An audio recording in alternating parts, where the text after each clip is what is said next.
it's so nice to see everybody reconnecting and chatting with each other. There'll be plenty of time for that after, but we'll just get rolling with the first part of the morning. So good morning. My name is Ryan Murphy. If we haven't met before, I'm with the University of Minnesota. This is our annual MinStack Holiday Forum and Potluck. Thank you once again to MPRB hosting us here at the Chalet. And thank you everyone for all the delicious food that you all brought and showing up today. So if you remember last year, it was about 8 inches of snow on the ground, and it's a much, much different year. There was one day earlier this year where it was very rainy, and then it got very cold, and it was very icy. So luckily we haven't had too many of those yet, but today's forum presentation is about preventing chloride damage to trees and beyond. And we're joined by our guest speakers, Léa Payette from Bolton and Menk, and Gail Nozal from Davey Resource Group, and also MinStack Vice President. So with that, I'm going to turn it over to them and we'll get rolling. Thank you, Ryan. Yeah. Do you want to do a little bit of a deeper intro? Sure. Well, thanks for having us here today. We've had numerous conversations about chloride over the years with Léa and many of her coworkers at Bolton and Menk, including Connie Fortin and Carolyn Dindorf. And it's been actually just kind of an evolution over the years, because with my background in trees and theirs in chloride, it's learning that there's a lot more out there that really can affect our environment, not just the aspects that we see damaging trees from like salt spray. So there is a lot more to it. Stay tuned today, and we're going to share some information with you that might make you think a little bit when it comes to placement of trees, design, and ultimately the effects of trees from chloride. So Lee's going to get us started, so I'm going to turn it over to her. Thank you. Ryan introduced me a little, but I'm Léa Payette. I work at Bolton and Menk. It is a civil engineering firm, but I'm not an engineer. I'm an environmental specialist in their water resources group, and I do a multitude of things. But one very exciting and special thing that I work on is low salt design, which is a brand new concept.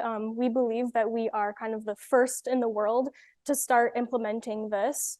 And how I did get involved with salt pollution or chloride pollution in the first place is that I was a Green Corps member, which is part of the AmeriCorps program. And I saw a couple of tote bags around, so I think there are some fellow members out there. But I suppose I should just start with, why is chloride a problem? And you'll hear me switch between chloride and salt. Those are terms that we kind of use interchangeably in this kind of sub-industry. When we talk about salt, we talk about de-icing salt, and de-icing salt comes in a lot of different forms, like table salt, NaCl, sodium chloride. That is one kind of de-icing salt, but there are also a lot of different kinds of de-icing salt, and not all of them do have chloride in them. So when I say chloride, when I say salt, I'm really kind of meaning the same thing. So the deal with chloride is that it is considered a permanent pollutant, a pollutant to our local waters. So the way that salt typically gets into our local waters is via de-icing salt. And you'll see on the graphic on the screen that light purple is representing de-icing salt as a bulk of the sources of chloride in Minnesota. This is from 2019. And following that, you'll see that chloride doesn't just come from de-icing salt, but it comes from a variety of sources, such as fertilizer use, wastewater treatment plants, and then kind of some smaller sources of like dust suppressant use and other products like that. So with de-icing salt, the way it typically ends up in our local waters is, I would say the most common way is via storm drains. So you apply salt on the roadway, on a sidewalk, on an icy surface. And when that ice melts, the salt dissolves and it gets carried away with that meltwater into storm drains. And storm drains typically connect to the nearest local body of water.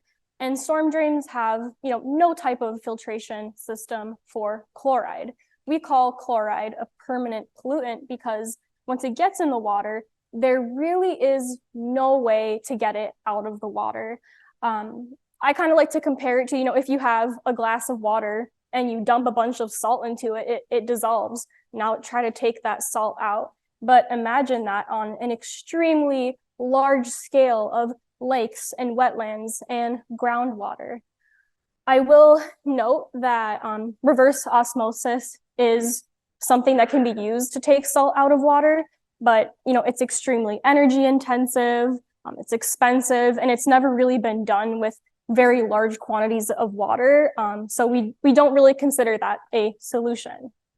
So once it ends up in our water, it remains there forever. So that's why focusing on using less salt in the first place is really what is going to, hopefully solve this kind of invisible problem that we're facing in Minnesota and other cold climate areas. So once salt ends up in our water, what's the deal? Well, essentially, we are turning our fresh water salty. So you can imagine how that kind of wreaks havoc on our natural aquatic systems. So salt is toxic to aquatic life, fish, aquatic plants, really any living critter within that ecosystem, right? So the EPA chronic standard of salt, so what threshold must a body of water pass for it to become, toxic in regards to salt? That's 230 milligrams per liter. And what we can kind of compare that to is 1 teaspoon of salt and 5 gallons of water. So that black and white photo there, you'll see that's a 5-gallon bucket filled with water.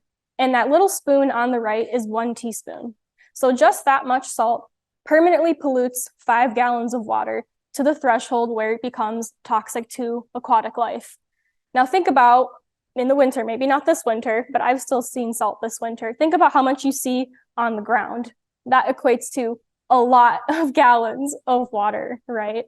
And in the state of Minnesota, there are more than 50 impaired bodies of water, chloride impaired. And not all of them have been tested, so it's likely that there are even more. So this kind of zooms out, shows Minnesota and Wisconsin, and you'll see that once it starts turning to that lighter teal, almost green, that's when it's starting to hit that threshold of 230 milligrams per liter or 1 teaspoon and 5 gallons. And you'll notice that it's really concentrated on the metro area where we are right now. And, that could be due to a number of reasons. The first being that, we're a more urban area. We have more paved surfaces. So we're going to be applying more de-icing salt. But also that there may just be more monitoring in that area as well. And like we learned from one of my previous slides, chloride doesn't just come from de-icing salt. So the University of Minnesota did a study and they found that around 80%, 78% of salt applied in the Twin Cities remains in local lakes, streams, wetlands, groundwater, and soil. And I really want to point out groundwater, because around 75% of Minnesota gets their drinking water from groundwater. And, taking a step back, I think that it'd probably be a lot easier to just use less salt than to have to replace an entire community's drinking water source, right? Because of chloride contamination or chloride pollution. And if your groundwater passes, that 230 milligrams per liter threshold, it doesn't mean it's going to be unsafe to drink, but it will start tasting salty. In the Mississippi River, passing through the metro area from 1985 to 2014, there was an 81% increase in chloride in the Mississippi River. So, we didn't always use de-icing salt. It was decades before I was born when it really started being picked up as a winter maintenance, as a public safety tool. And the public has really come to rely on it. There's really high expectations for what our roads look like during the winter. high expectations that there is bare pavement in the middle of a snowstorm. And unfortunately, salt is a tool that is really used to fill that public expectation these days. So not only does chloride or salt have some pretty negative impacts on our natural world, on the environment, it is also corrosive. It's a chemical, right? And it's ruining our infrastructure. You all probably see it. Well, obviously you see it with trees, but infrastructure-wise, you might see it with your vehicles. We're seeing it with steel bridges, with streetlights. We're seeing it with buildings. And these pictures are a pretty good snapshot of what those damages can look like. And we're also seeing it inside buildings as well. I hear a lot from businesses that salt gets tracked indoors, and it's starting to really ruin their flooring and such. So my colleagues did a study for the MPCA on the real cost of salt use a number of years ago, and we adjusted those numbers for inflation this summer.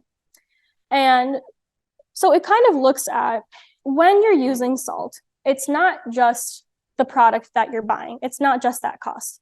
It's not just the associated labor and equipment, but you have to zoom out and kind of think forward, but it's also the subsequent infrastructure damages. So for every ton of salt applied, on the low end, it's estimated that the related infrastructure damage is going to be at around $1,700.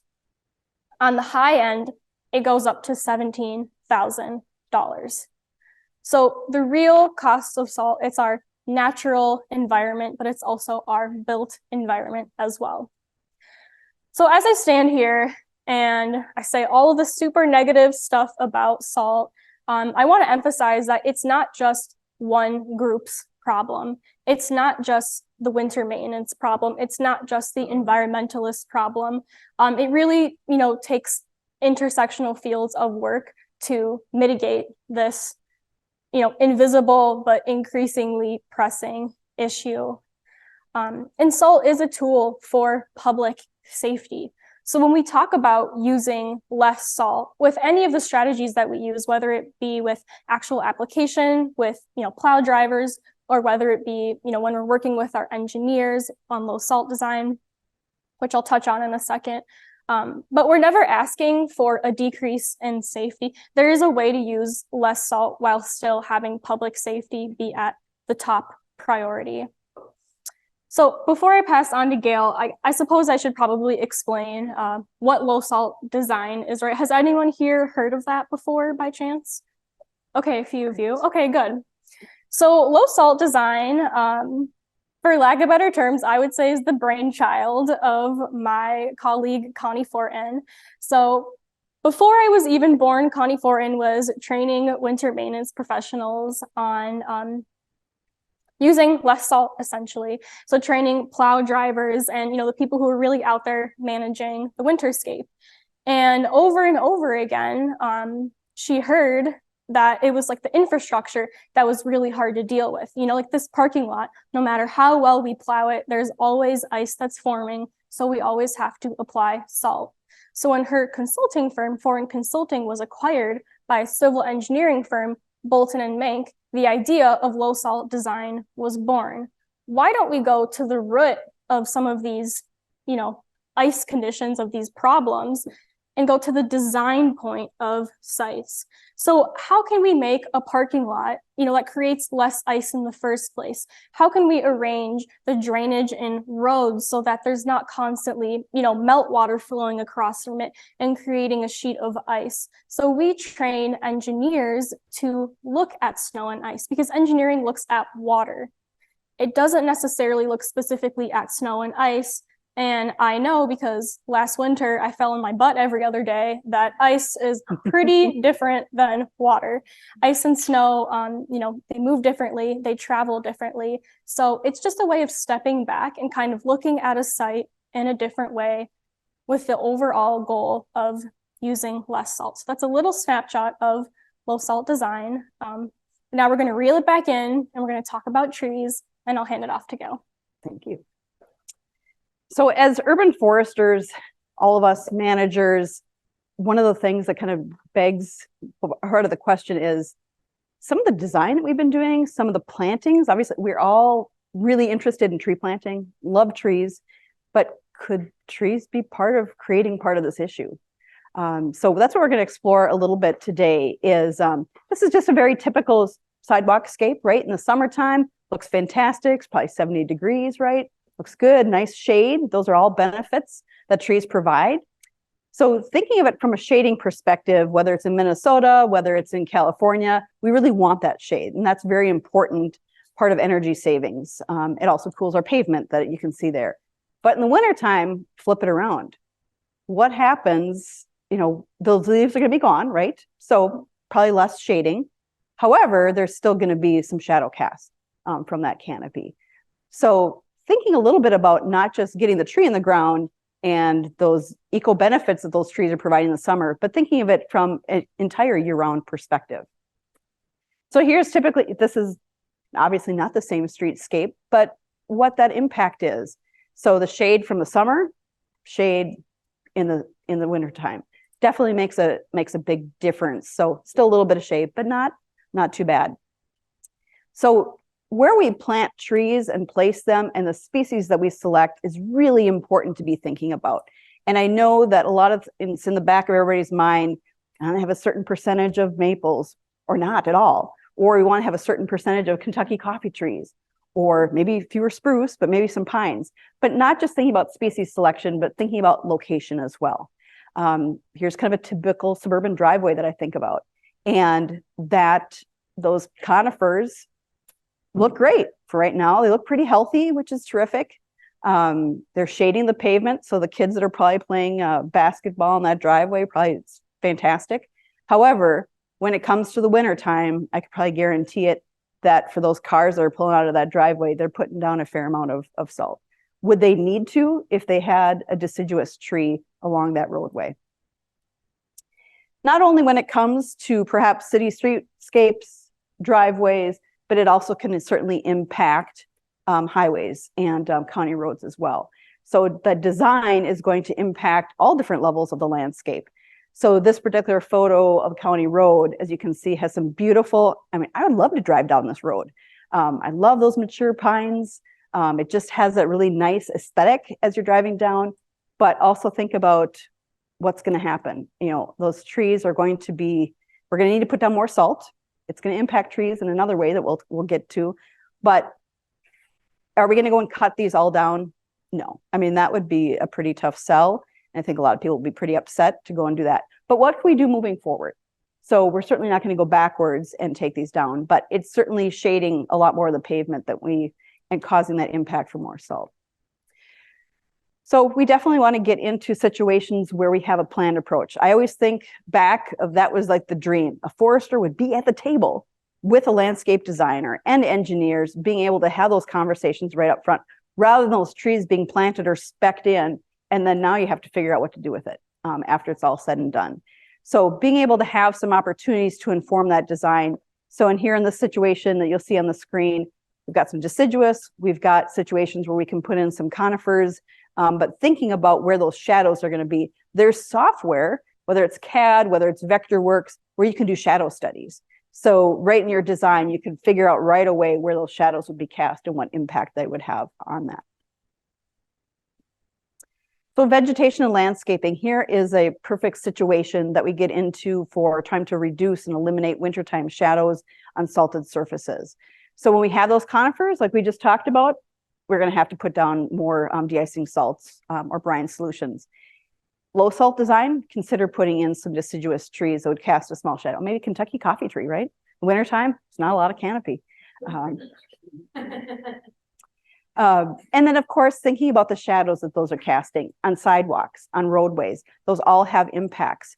So being able to really think forward and that's going to happen, not just in 2 years, but what's going to happen in 20 or 30 years and how that would impact it. Not only from the environmental standpoint, there's, of course, liability that people are thinking about when it comes to de-icing salts and liability for those properties. So by taking the trees, like where you can see on the left side of that sidewalk, and moving them to the right side where it's now shading into the the landscape versus the hard surface. Perfect solution. We still have our tree count. We can still use the species we want. We're just putting it into a different situation. Or of course, you can switch it out and have the deciduous. Gail, if I may. Sure. I think something fun that we like to say when we train our engineers is the sun is one of our most powerful tools to combat ice and salt use, and it's also free. So I don't know, that's kind of, good point. I like to mention that. Good point. So also think about it, not just in trees, but also think about pollinator gardens as we're putting in more of those. Perhaps thinking about impacts to other plant materials, moving those away from a roadway, from a sidewalk, so that there's less impact to those plants, not just the trees, but the plants as well. So again, think about where placement's really important. This looks like last year, right? Yeah, so obviously with no snow out there today, it's like, well, this is kind of the distant past, but also think about snow storage. And we certainly can have a graphic for that, but this is a pretty recent memory where is that snow going to be pushed to? Should we even be putting trees in those locations? What are the long-term impacts of this location, of this tree? Should we even be planting it there? So thinking about those studies of where, talking with our public works departments of where we're going to be putting snow so we can avoid those situations. These are some slides that are going to be pretty familiar to us, right? These are the slides that I think of as damage to plant material, damage to trees. This is ultimately what happens when we're putting down some spray solutions, we're putting down road salts, and this winter burn that tends to happen late in the season. So these are pretty classic, but I wanted, because this is what is in the back of my mind several years ago before I started learning more about low salt design, because this is my picture of salt damage, right? But it really goes beyond thinking about it from a bigger standpoint of, it's not just the trees that are impacted after this happens, but what can we do to avoid that? These beautiful, nice white pines, toasted, right? We know that just one season, they're not going to just spring back. We're going to put some more water on them and they'll be fine. There's going to be some permanent damage there. We can also have damage to deciduous trees as well when we end up having some witches' brooms and effects long-term. So there's different impacts to those trees. And I know that this is something that's all familiar to us, but step back and think about placement is the lesson here. The other piece that's really important to think about, not just the damage to the plant materials at the time, but also what that sodium does to the soil long-term. As Léa had mentioned, it's there permanently. It's not going away. So it can change that soil structure. It ends up stripping a lot of those macronutrients away. And so there's less fertility in that soil when you enter in. It also creates a lot of different erosion issues, and vegetation establishment is an issue long-term, as well as survivability. So by thinking about proper design and the reduction of putting down de-icing salts, that will help to be able to have a healthier environment long-term. Steve, yeah.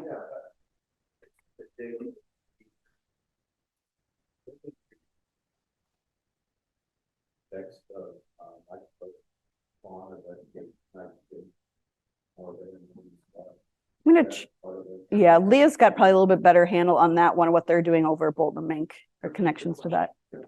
Okay. Oh, repeat the question. So has there been, it sounds like there's been research on how fluoride affects the micro fauna that helps make nitrogen more available in the soil. So Steve's question is concerns about the nutrients and that being stripped away in the soil. Has there been any research on that?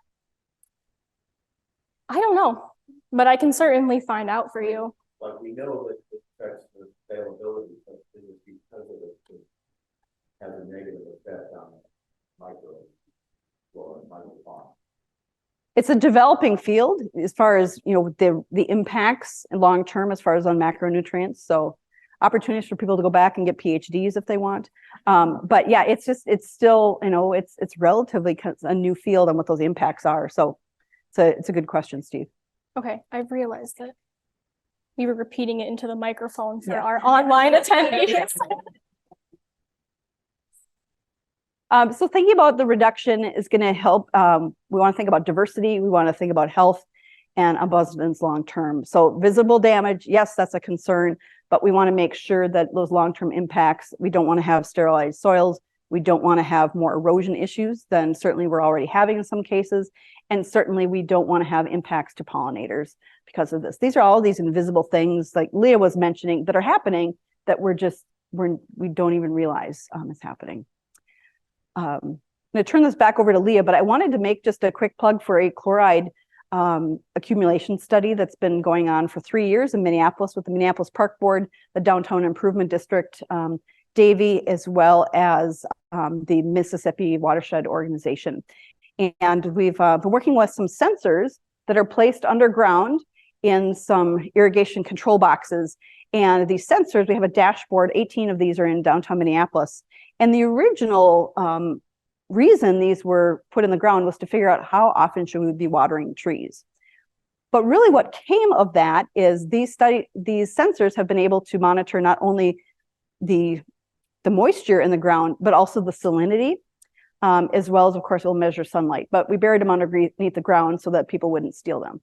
So, but we found some really interesting things that have come out of it in regards to salinity. They are in standard, you'll see like the picture here on the screen, one of the Green Corps members putting them along LaSalle Avenue. We're finding environments where pretty traditional, we've got some in some stormwater containment areas and also some in more structured soils. So we're seeing some different results in how the salinity is being measured in each of those different environments. So we're looking to probably hopefully release some of that information this next year. But we're definitely seeing some influxes of, with big rain events, big snow melt events, all of a sudden you see some spikes in it and then it quickly goes away. Now, when I say goes away, it's from a chart. It does not leave the environment. But it's just kind of interesting to see how it performs when you're measuring in the soil. So more to come on that. I just wanted to at least let y'all know that was happening. And we work, Ella here is on your left. She was a former Green Corps member and now works with the Downtown Improvement District, who we work with quite regularly on these sensors. So, and is a Green Corps member with Léa. So other quick opportunities for Green Corps long term. Mm-hmm. So and she's my bestie too. So it's important to mention that. Before I get into, what else can you do in terms of reducing salt use and helping mitigate these issues, I want to mention that there are no labeling requirements for salt. So sometimes in a grocery store, you'll see a bag of salt and it'll say environmentally friendly, or it'll say pet safe. That's just not true. Well, I mean, it's just not the case. There are, with food labels, you have every single ingredient listed and it is regulated. With salt, it's not the case. Maybe not all ingredients are listed on the bag. They can really say anything they want. So I just kind of wanted to heed that warning that if you do happen to be a salt user, don't trust what it says on the bag. But now getting into, what really can you do? Well, Gail did a really good job of kind of describing how you can use the sun, whether that be with changing the placement of your trees, looking at the angle of the winter sun, and making sure you're not casting shadows on any high traffic or potentially salted areas. But also the species of tree, the type of tree, maybe switching to a deciduous species so that in the winter, the sun is able to, shine through those branches and hopefully, melt any sun that has been formed on a sidewalk, road, what have you. But something that we look at in low salt design, we look at a number of considerations, sun being one of them, and ease of plowing being another. So I work with winter maintenance professionals through the Minnesota Pollution Control Agency's Smart Salting program. And one thing that we have learned from them is kind of how a plow works and what kind of problems they encounter in a site when it comes to properly managing the snow that has fallen. So in this example here, you will see a parking lot. And I know that in some of the parking lots that I frequent, they're just islands all over the place. And sometimes it feels like it's a maze to get out. And that's the case for plow drivers too. The way that plows work is they go in long, straight lines, and they don't do well with going into tight corners. They don't do as great with following tight curves. And that's just how the machinery works. So on the left here, when we say this is a high salt site, it's because of the placement of the light posts, because of the placement of the islands. The plows are going to have to maneuver around that, and it's just not going to be as clean of a pickup. You'll also notice that the fire hydrant and the two lamp posts, the two lights, are just kind of in the middle of the pavement. And that's another thing that is super hard for plows or whatever kind of tool they're using to get around. So with our designers, with our engineers at Bolton and Menk, you know, if we're going to be putting a parking lot together, let's maybe think about, you know, one big island or something that kind of follows more of a linear path, so that when it does come time to do plowing, they're just a cleaner pickup, therefore less snow, less ice, and less salt. Another example here, this could be a parking lot island, but I could also, you know, say this is a rain garden or something. And I think a lot of you probably work with rain gardens here, right? Those are, you know, BMPs that definitely do suffer from snow storage and salt as well. Hopefully no one is storing snow in a rain garden. I'm sure it happens sometimes. But, you know, there's salt that accumulates in the snow. There's debris, there's litter, the snow is really heavy. So if you're going to be, you know, storing snow on a rain garden or really any type of vegetation, it's really going to get damaged. So you see here, it starts out as a beautiful green flowers, and then as time goes on, it just turns into a vegetation-less pit. Because, you know, every single year, if you're sinking money into repairing these areas due to putting salt around near them or snow on them, you know, eventually you're probably going to give up because it's so expensive and it's just a lot of labor to maintain that. So that's ease of plowing, a little bit on vegetation, I suppose, as well. And another consideration, a little taste of what we do in low salt design, is we look at wind as well. So snow fences are a strategy that have been used for quite a while now. And essentially a snow fence is a temporary or permanent structure that intercepts the wind, causing it to lose its energy, lose its momentum, and drop any snow that it has been carrying, so that when the wind does reach the roadway, it is not carrying all that snow and depositing all that snow onto the roadway. And so snow fences can happen accidentally and intentionally. I'm sure you have all seen an intentional snow fence, you know, maybe up north where there are fields all around the highway, and then you just see kind of these like random wooden slat fences every once in a while. That's a snow fence. That'd probably be a permanent snow fence. But there's also temporary ones like, you know, that orange plastic fencing. That's one that I see a lot. And we also have living snow fences, which are trees, shrubs, or maybe rows of corn, right? So those work to prevent the snow from depositing onto the roadway via wind. But there's also accidental snow fences. You know, what if you're trying to put a nice line of shrubs by the sidewalk and you're maybe not thinking about the winter wind? Well, it's not set back far enough from the sidewalk, so that's actually going to cause the snow to deposit right onto the walkway, causing, you know, a lot more labor with winter maintenance, and as a result, probably causing a lot more salt to be applied.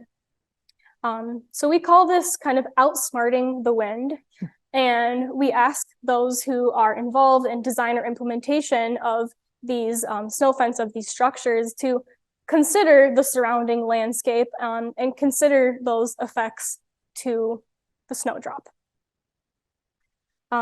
So I suppose I'll kind of round it out now. Some resources. So some that aren't listed here is the MnDOT plant selector and the Minnesota Stormwater Manual kind of plant section, those have some salt tolerant species. So if you are, needing to plant by a roadside or whatnot, places that are going to be exposed to salt, there are some species that are more tolerant than others. So just a plug for that. But otherwise, I am an instructor of the Pollution Control Agency's Smart Salting training. We not only train plow drivers, so those who are actually on the road, but we train property managers, community leaders, really anyone that touches anything that has to do with salt. So if you know someone that might be interested or wants to get certified, I highly recommend that program. There's a lot of really good resources on their website. Can I add something here? Yes. I went through that workshop 4 years ago. And again, I'm not driving a plow and I'm not driving a skid. However, the opportunity as managing a property is that being able to educate the contracts that we're looking at as far as people that are going to be controlling salt and ice at the property. And so I really encourage everybody to check that out, because I don't want you to think it is not just for plow drivers. It's really for everybody to really get more of that education on how to be an advocate for our environment. Mm-hmm. And if you go on their schedule online, if there's an existing training, you can get into it for free. Otherwise, you can contact them and request to host your own. And the other thing that I will plug is that this year in August, it is the 25th annual Salt Symposium, or 25th anniversary of the Salt Symposium. So this is a conference that kind of brings together the brightest minds in chloride reduction and awareness, anything from on the research side, the fertilizer side, the winter maintenance side, water softening side, really anything that touches salt. And there's a discount that I can give you guys, but the information is on that side table over there if you're interested, as well as a little bit more information on low salt design and how you can get in touch with us if you want to learn more about it. But essentially, we're trying to increase safety by using less salt. We are no means trying to, hinder public safety in any way. We're trying to reduce maintenance costs on the labor associated with snow removal, ice removal, salt application, and most importantly, maybe to an environmental person like myself, is protecting surface and groundwater, and just making sure we have these, wonderful recreational and just beautiful water resources for generations to come, and really what Minnesota is known for. You have anything to add? Nope, but just wanting to kind of help your brain kind of retrain thinking about trees. I know that we're going to be planting a lot of trees over the next several years with a variety of grants and things. So maybe think about a little bit about design as part of that process. So a couple questions as well. Mm-hmm. You want to repeat the question? Yeah, so Molly in our audience is asking about alternatives to salt. So yes, there are a lot of alternatives, like sand being one of them. Really quickly, sand isn't a chemical, so it's not going to melt the ice. But if it's on top of the ice, it can act as an abrasive. So that's just another tool in the toolbox. It's also commonly used if, the pavement is too cold for salt to work, because there is a certain temperature range that salt works in.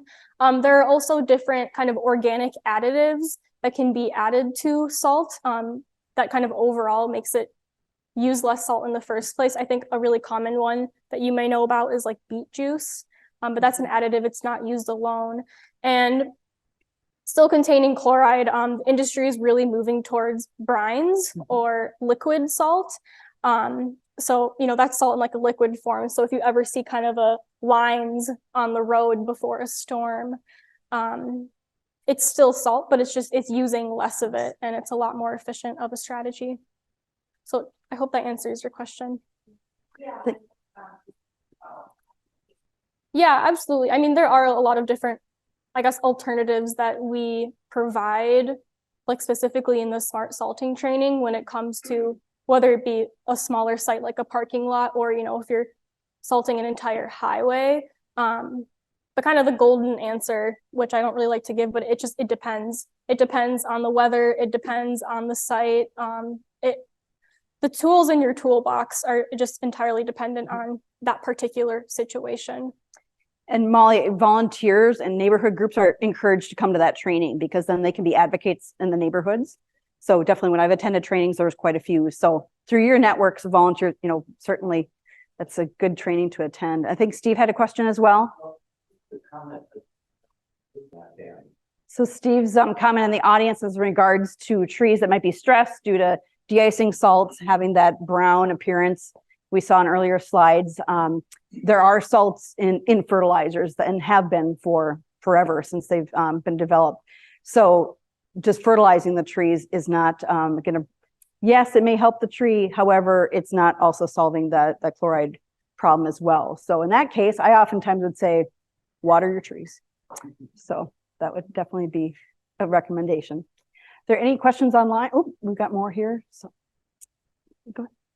Sure. I was curious, you mentioned salt is a permanent contaminant. I'm curious, it must degrade some. Let's say you get the peak salt use over the winter, whether it's February or March, and you fast forward to October, how much of that salt degrades over time? I'm sure it builds up and draws back through the year. Like, let's say you start at 100% in February and March and you get to October. How much of that is leaving the system, whether it's flowing downstream, going in the soil, or just degrading and done? Well, a couple of things. I would throw it back to kind of that fact I showed earlier, where 78% of salt applied in the Twin Cities remains in the area. So once it's applied, like a good amount of it stays where it's at.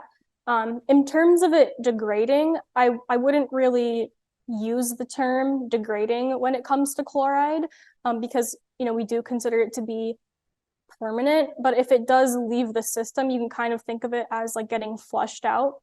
Like if you had a salty glass of water and you poured fresh water in there, ultimately there would be less of a salt concentration in that glass of water. And we actually do see higher chloride concentrations in the spring when everything melts, actually. But otherwise, I was going to say one more piece, but it's escaping me. But hopefully that answers your question. One more question. You might have mentioned this, but how much less salt can people typically use if they're going with your solution? Like let's say you have the average, and you come in, is it typically you can use 30% less, 50% less? Again, it depends, because it depends on the kind of chemical you're using. It depends on the site. And, one site is going to vary from week to week, depending on the winter, year to year, especially considering this year. But I guess boiling it down to an example, like a sidewalk in my neighborhood, it's just absolutely covered in salt, and you hear the crunch when you walk on it, and there's not even any ice under the salt. So I'm like, why is it even there in the first place? So when it comes to applying salt, we tell people only apply it on ice, so only like really where it's needed, and a very, very light spread. So that would be like, if you think of a cup of coffee, like 8 ounces of salt, that could cover 10 sidewalk squares. So the granules are pretty spaced apart. It's never really bunched like that. But unfortunately, there is no clean cut answer. It's just dependent on the site and the situation in terms of how much you apply. We had a question from Danielle first, and then Kevin. Actually, kind of going off of what you said, we're talking about having we know what the optimal distance to salt granules is to melt ice. Do you guys know, do you have studies, or have you actually studied that ratio in the sun versus in the shade? Like, does it actually melt at rates?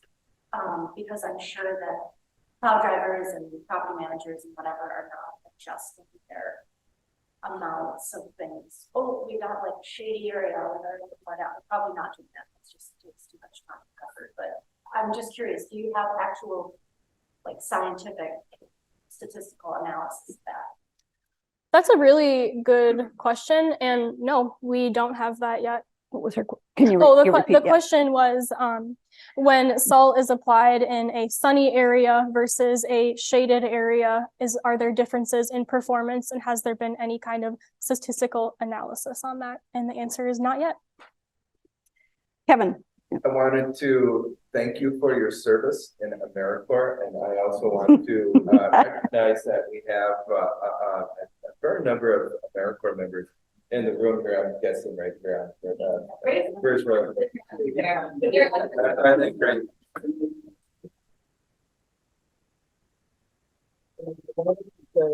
Also, that there's a number of organizations and post-site supervisors in the room, people in the past that have done that too. So I'm with the MPCA, and I'm here to acknowledge people who might be with Minnesota Green Corps, the MPCA's AmeriCorps program, but I think there's also people with Climate Impact Corps to the Forestry program, and that's run by a nonprofit, Impact. Both of these organizations are going to begin the process of recruiting host sites for the upcoming year for the MPCA that opens about 3.5 weeks from now on January 16th.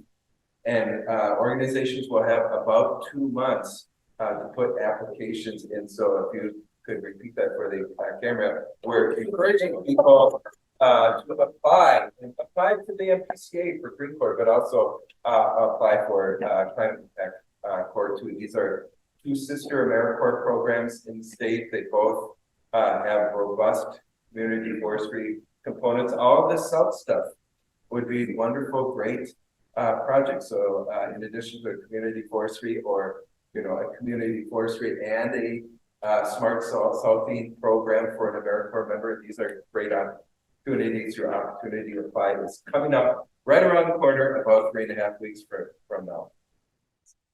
So good plug, Kevin, for the Minnesota Green Corps and the Climate Action Corps. Those applications will be opening up in about 3 weeks into the new year. So please stay tuned for that, and certainly an awesome resource for communities to take advantage of too, to increase advocates for the environment in their workplace. So. And one last quick plug of Green Corps. It's overseen by 5 professionals at the MPC, so 5 full-time staff. We currently have 2 vacancies. And I think it's closing here in the coming days. So spread the word. If you're interested, apply. It's a great opportunity to bring your talents to the MPCA and help us continue with Minnesota Green Corps, which is on a bit of an expansion run here in the coming years. So look in this employment opportunities for the state of Minnesota. You will see them. So check out MPCA for volunteer and job opportunities. Dears, also please use the QR code that you'll see here on the screen. We'll certainly continue our conversations here locally, and if there's any questions online, scan the code, enter your CEUs, and Karen, last but not least, has some announcements as well. So come on up, Karen. Oh, you have a question. Well, come on up. I think you recall something about smart salting legislation happening. Did that pass? Did that not pass? And do either of you have an insight into kind of short version of what that bill looks like? I do, unless, okay. So yes, so for a number of years, there has been some efforts at the legislature when it comes to limiting liability for applicators of de-icing salts. That has not passed the legislature. There's been several different years that they have been trying. There's a whole coalition of organizations, including the Minnesota Nursery Landscape Association, their Government Affairs Committee, that has been working to move that forward.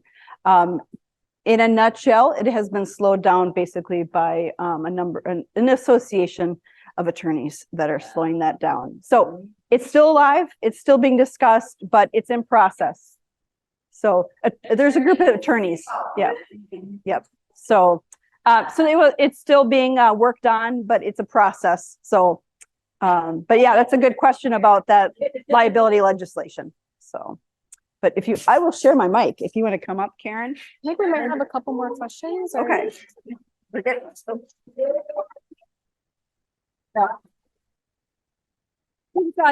Afterwards with some questions, Lee and I will both be around, but we're going to turn over to Karen for a few comments. Can I just hold it? I'm just going to hold it. All right. Well, first thing to say is happy solstice, everyone.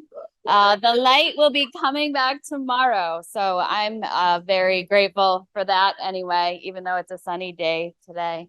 Happy 2023 finishing up. It was a great year for us here in Minnesota and across the country in terms of urban and community forestry. And it's a great time to be an AmeriCorps member. It's a great time to be entering into this field. And I just wanted to say a couple of things. One, thank you to you two for joining us today for this forum. Thanks to everyone online that joined us as well and everyone that's here in person. It's nice to have everyone here. It's kind of like the olden days without, what was the one thing we always had? I don't remember. Anyway, the only other thing I wanted to say was, we are creating the urban forests of the future. Especially now. So we need to be really mindful of what that looks like, whether that's where we're putting it in regards to shade or where we're putting it in regards to where there isn't trees, where there aren't trees now. So I task you all with taking that responsibility very seriously. This is about the future that we leave for the people that come after us. And our work is very, very important. So this year is great, right? We've got our foot on the gas. We've got lots of funding coming in. We've got the DNR just exploding with staffing. If anyone can recall, there was a long time where it was one person administering the entirety of our state urban forest program. And now we've elevated to how many? 4.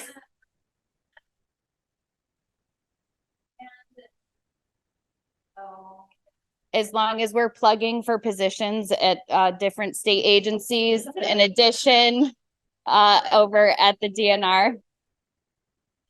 That being said, we are saying farewell to one member of the DNR staff, so we'd be remiss if we didn't acknowledge Emma and her great work that she's done administering grants over the past couple of years. And we wish you, of course, the best of luck in your next chapter of your journey in life. So thanks for all the great work that you've done here. So back to foot on the gas. So our foot's on the gas. We're doing all of this great work and it's not going to come off. We did learn that one thing after Dutch elm disease, which was, it's fine. Dutch elm disease is over. We don't need to worry about any of this anymore. And now emerald ash borer has kind of had its time and its place. And it's important for us to acknowledge that that investment in our urban forests needs to continue. And we're going to be continuing to ask for all of you to assist with that. So with that, happy 2024, happy solstice, happy any of the things that you may celebrate this holiday season. And thanks again for all of your great work. And that's all.